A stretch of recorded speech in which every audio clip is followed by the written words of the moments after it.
take a look at this card. It's a Seven of Cups.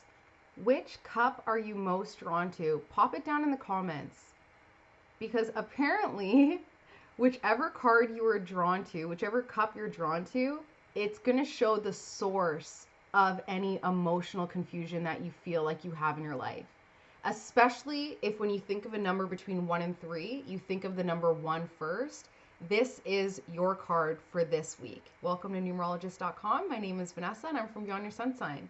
All right, so you put in the comments the cup that you are most drawn to, and I will reply and let you know what that means. But basically, this week, if you were drawn to number 1, this week you are very confused. Emotionally, it's like drained, heart chakra blocked, feeling just like what the hell is going on, to the point where you're even considering witchcraft and spell work, like not knowing what's going on. That's how much confusion. Has there been some sort of curse placed on you?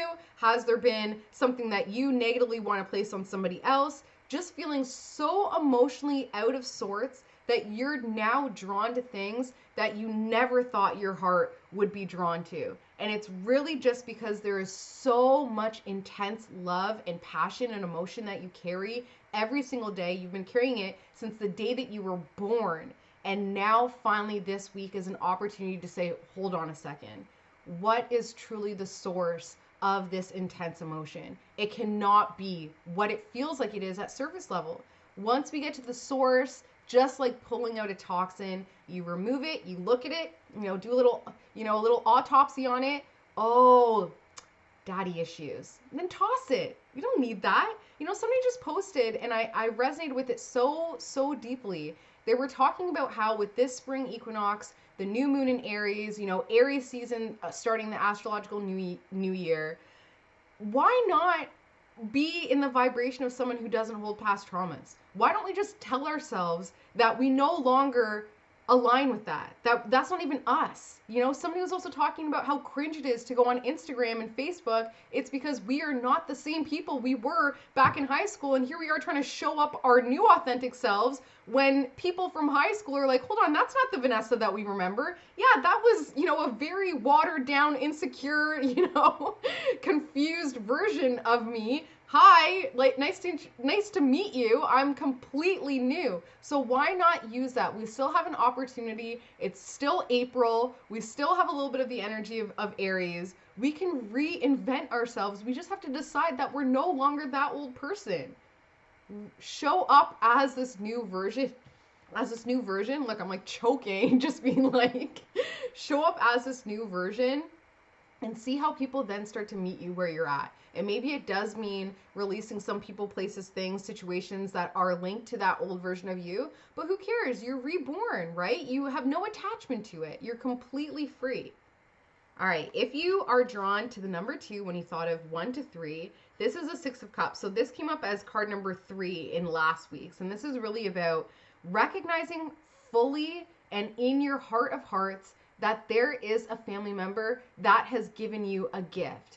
Even right now, we know that we're breaking generational curses and generational traumas. We know that we're doing heavy lifting. There is just absolutely no way that we were born without a seed planted in that we can dismantle and deconstruct some of the oppressive systems, especially cultures within our own family traditions that are no longer serving us. We can do that based on an ancestor or a generation before us that planted the seed, that even just said, maybe we should do it this way. And maybe they were cast out of their family. Maybe they were, killed for it. But it was just the seed that was planted into you that now you have that opportunity. So spend this week to be like, all right, what about, great auntie blah, blah, blah. She was a fierce one. She was a Sag. And, she did this. You have those stories in your archive. You don't even need to go to mom and dad and grandma to be like, what about this? You have those stories in your DNA, and it's just about starting to feel more in alignment with that, knowing that you're here with a greater purpose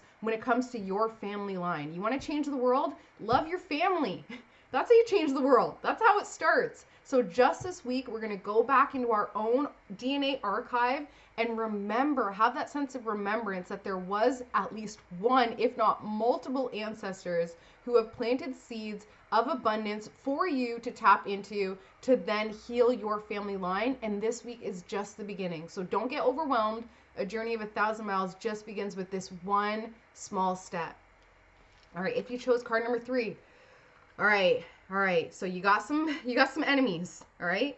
These are open enemies. If you have any planets in your 7th house, an open enemy is the one smiling in your face. It is wild. It is wild, the amount of evil eye that has been happening in the world these days. Wild. Absolutely incredibly so. So this week, it's about recognizing that you have something of value that somebody would envy to the point where they almost want to live your life. They want to be in your skin. And that is not a comfortable energy to be around, okay? Start protecting yourself. We are so, what's the word I'm looking for? Where it's just sloppy with how we post and show up, right? Like, put the evil eye stamps on all of your content. Put the protection spells on your phone. I was even thinking, I'm like, how can I put black salt on my phone? I'm like, I'm just going to put black salt like in my phone case as a way of trying to protect anything that's coming through. But at the end of the day, we need to be filtering it out. We need to put out the intention that only loving and caring eyes will land on every photo. And maybe that means your views drop by half.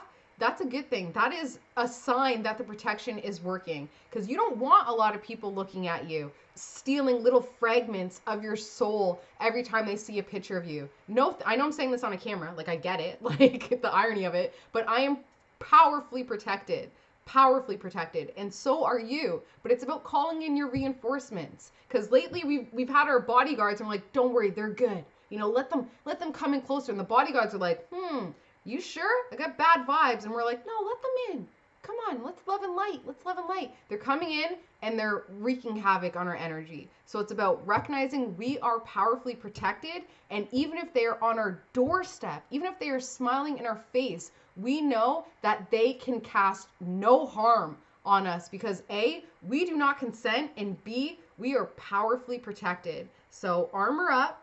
Recognize who's around you, who may not be for you, and it's not that they're malicious, it's human nature, but we now have to energetically protect that.